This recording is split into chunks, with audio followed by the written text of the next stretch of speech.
How to remove duplicate emails, contacts from your Outlook mailbox? Too much duplicate emails make your Outlook dashboard daisy. Moreover, it's quite difficult to delete them manually one by one.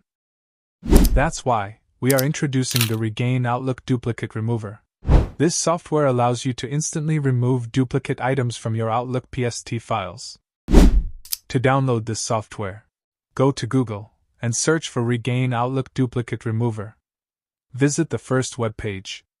It is the official website of Regain Software. Here simply click on the free download button and download the software for free.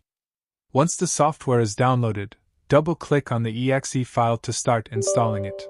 The installation process is so simple. You just need to follow a few on-screen prompts, and nothing more. Once the software is successfully installed, right-click on the app icon and run it as administrator. This is the easy-to-use dashboard of the software. Here, at the top left corner, click on the Add File button. Then select the Outlook PST file, from which you want to remove duplicate items. Now, the software will start finding duplicate items from your PST file. You can see the status on the dashboard. Finally, click on the Remove Duplicate Items button. As a result, this software will remove all the detected duplicate items and save the data in a new PST file. Thanks for watching. Stay connected with our social media profiles.